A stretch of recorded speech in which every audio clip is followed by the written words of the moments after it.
merci. Na vidéo na biso ya lelo na ko apprendre ko sala bouton watermark et ko placer on la vidéo na watermark ya li bouton branding auto benga ngo pe en quelque sorte bouton s'abonner et na ko l'accès à quelques modèles na sali pour que puisse avoir idée ya eloko tozo sala ba modèle à watermark ngo mususu ko mona ba sali boye ba komi bouton s'abonner et mususu ko sala kaka o simple. Donc, mususu pa sala yaye asali logo ou akomika kombo na ye ati mususu pa ko tia photo. Voilà ba quelques modèles à watermark ou yonga na sali yango. Et mususu ba télécharger que internet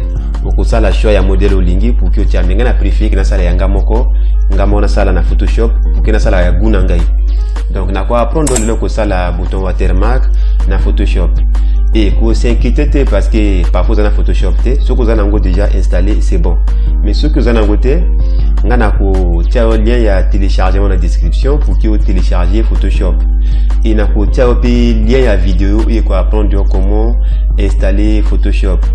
Donc description, comment on a appendé moninga mbwa loba nanga abi mais ngana ye baka koto bakomaka ba description côté. Donc na YouTube tout mon nango. Qui on a YouTube, vous naviguer n'importe quelle vidéo yo fungola to dis par exemple oyo ce que vous avez la vidéo depuis na YouTube au comment on a si awa na espace oyo voilà koto ba koma ba description yango awa donc il y a ti ba lien na ye et ceux qui au moni vidéo iloko mutatio awate au fungola plus ou ba vidéo tu ya YouTube ou aux ala amateur ou professionnel au bénéficier toujours dans espace oyo. Et au comment on a toujours plus égal à au qui pour cliquer l'école à plus pour qu'il y ait fungola voilà au comment on a par exemple il y a une description goyo et atiba lien à ya bilo qu'on a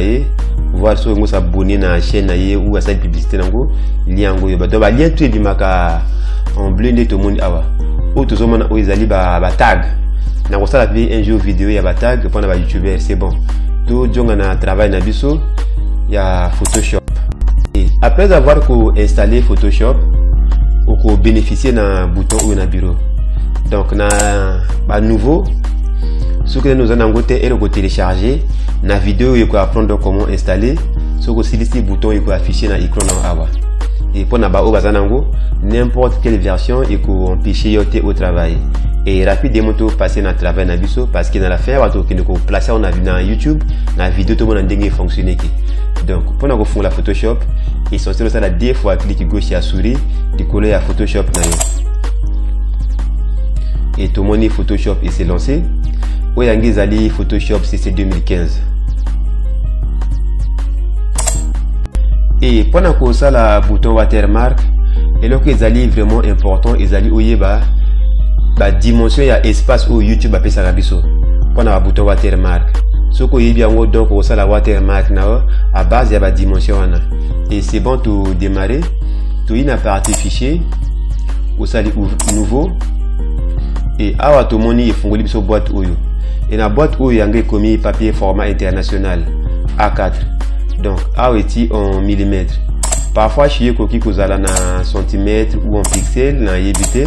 donc watermark au ça na taille à pixel ce que ça qui par exemple na centimètre faut fonctionner la flèche ou cliquer une fois clic gauche à souris et oui cliquer le volet à pixel là où comment on a largeur awa et puis sur pixel na hauteur et pixel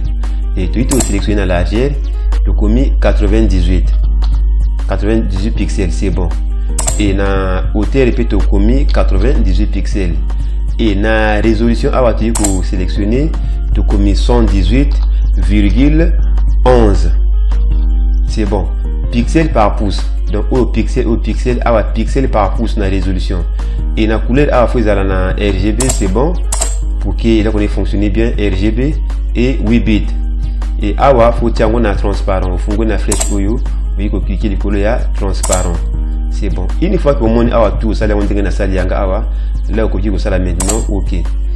et puis sur espace oyo et na espace oyo ko sala watermark noni na 4 awa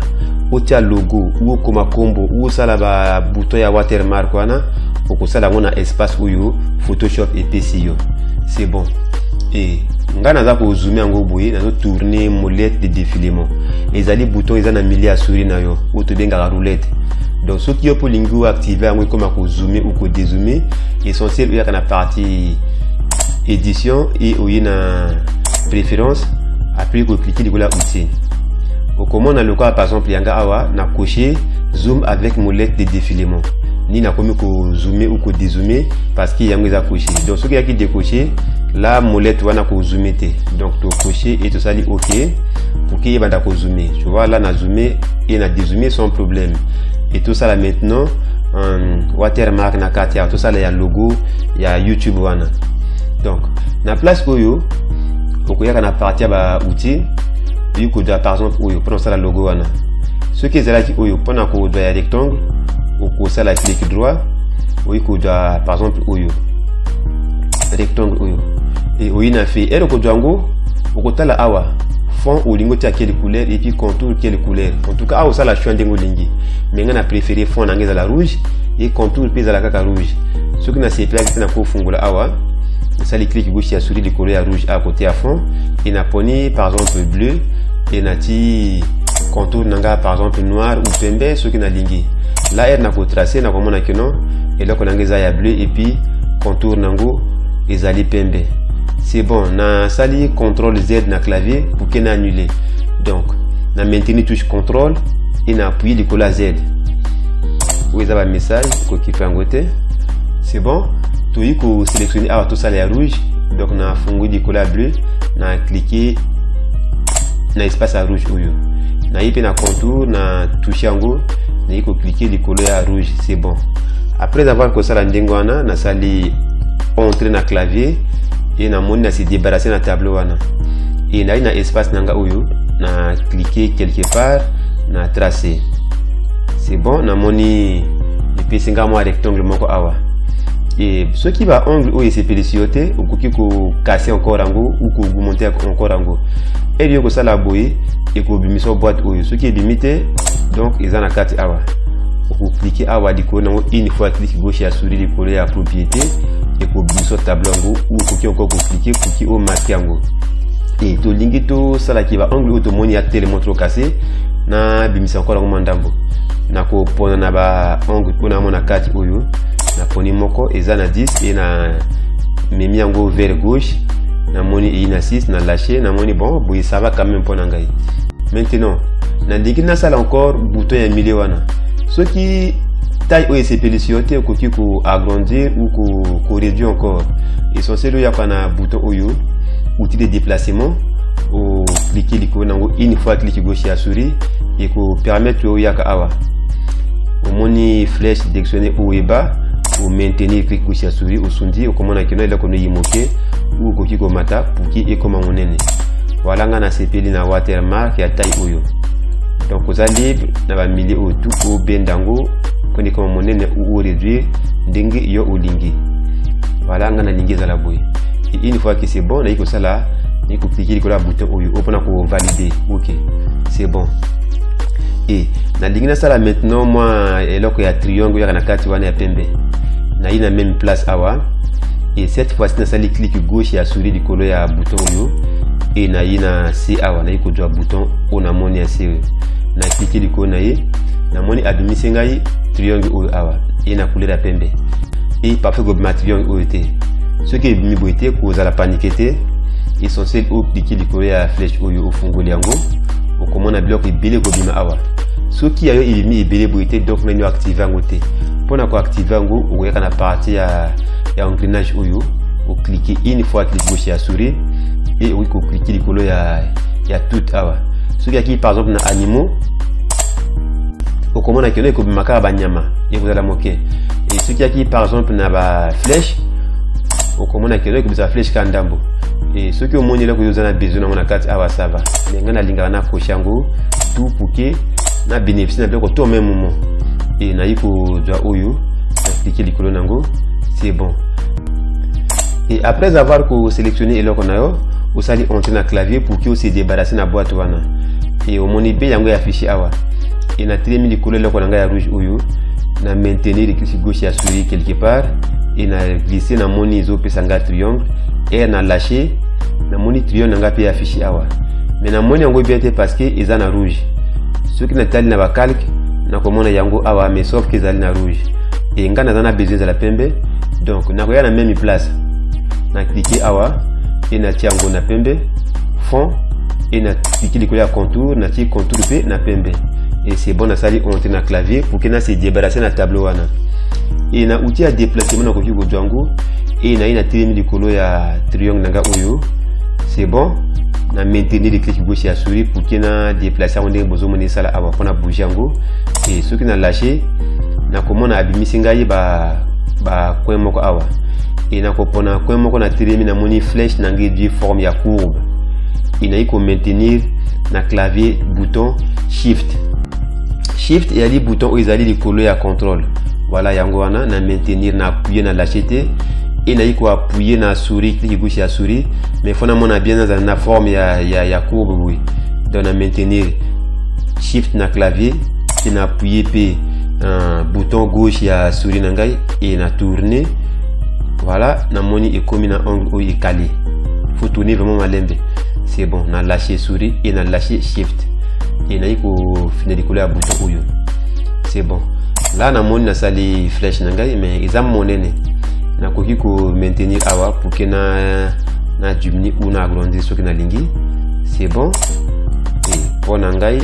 na préféré na pesango moi taille oyo et toko sala d'abord watermark kaka oyo et ce qui olingo sala ba watermark oyo ça compliqué faut yeba d'abord ko travailler na Photoshop et na même chaîne na zo pesa pe encore ba cours ya Photoshop donc faut apprendre d'abord Photoshop pour qu'il permettre tout ça la watermark ya buna yo et na kana biso to c'est limité d'abord na watermark ya style oyo et pour que enregistrer ngo vous pouvez na partie fichier et on a enregistré sous vous cliquez awa et fungolio espace oyo et awa poni emplacement d'abord poni combo ya watermark na yo na pesa par exemple 05 et oiko pona type ya fichier ko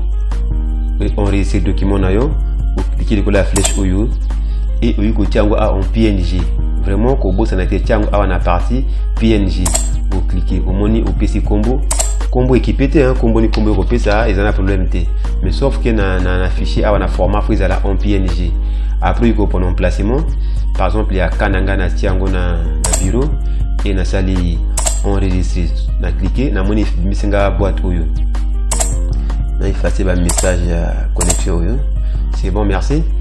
et une fois que boîte oyo fungoli oyo cocher na partie oyo c'est oyo cocher awa cocher pe na oyo likolo ça ok et c'est bon on accorde encore moi ton et ça là enregistrement nango là je pense qu'il est stylé et ce qui na coin awa na cliquer na bureau na comment na watermark na sali yango yo et c'est bon watermark angwana donc tout qui est maintenant na pour placer na kata YouTube et aussi connecter na compte na yo par exemple yanga yango yo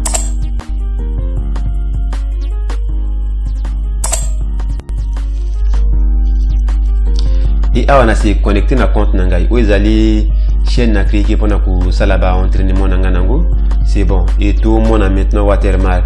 surtout fungoli par exemple vidéo nanga oyo to cliquer liko nango to komona kino vidéo est fungoli mais watermark ezate donc na poser que na nyango te pour que tout travailler de la mon yo mona ndé na ko tia watermark voilà na annuler et pour na ko poser watermark faut aussi connecter na compte na normal outil mot de passe outil tout aussi connecté et on peut la partie personnaliser la chaîne voilà tout le monde est awa et oui na côté logo ya lokono yali ya chaîne yali vous cliquez et oui na partie Creator Studio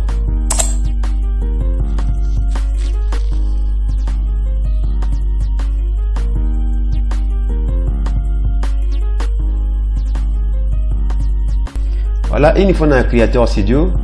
vous cliquez dans la partie paramètres vous cliquez awa et il fungoli la boîte oyo na boîte oyo il faut cliquer sur la partie à chaîne vous cliquez la chaîne et tout le monde awa ba information ali awa si vous cliquez sur la branding vous cliquez c'est bon voilà tout le monde na espace à branding awa watermark ma place oyo mais sauf que awa na tiaki yango te et pour na ko tiango il y a la partie choisir une image. Vous cliquez et funguli yo ordinateur na yo. Yanga yi watermark ya na bureau. Donc na ko cliquer le colo ya bureau et na moni watermark anguyo na sali deux fois cliquer gauche à souris le colo nango et na moni et sali chargement. Awa to tia ngona la fin ya vidéo au ko tia na début et ko kipe ko tia ngona intégralité ya vidéo. Donc au sens le ngana CP na tia ngona na vidéo banda depuis bas de la vidéo telle la fin, c'est bon. Yo ko cliquer awa et ko permettre au ça la choix ou lingi watermark ni bana après combien de secondes. Donc il faut bien après 5 secondes ou ko tia après 30 secondes ou après 15 ndengo lingi. Mais on a préféré na tiango banda depuis bas de la vidéo et moteur mon vidéo watermark nangiza la déjà affiché. Donc on coche la partie à intégralité de la vidéo. C'est bon, on a coché awa et une fois que la série na sali enregistré. Et c'est tout. Voilà, tout le monde est sali chargement et ici. Ceux qui n'a ko jonga na chaîne nangai pour qu'il na luka vidéo total encore, faut accorder un moment temps et ça la YouTube a ça la chargement naïe pour qu'il watermark le affiché. Et où on a là sur qui côté déjà, tu fungoli vidéo et voilà tu dis comment on a que non bouton watermark na biso to sali yango. Et ce que tu me panjo comment on a que non et affiché moqué. Ce que tu me dis nango comment à gauche et affiché yo s'abonner awa et pour permettre moto la vidéo nao à cliquer le code nango pour qu'il à s'abonner. Et c'est là qui tout comme vidéo là. En tout cas, pour vous, c'est notre côté j'aime ceux qui vidéo ces pétitions et ceux qui vous allez intéresser dans la chaîne Nanga pour de formation pour s'abonner en tout cas c'est vraiment gratuit et tout comme écoute dans quelques jours pour la continuité à travail. Merci, bonne journée et à la prochaine.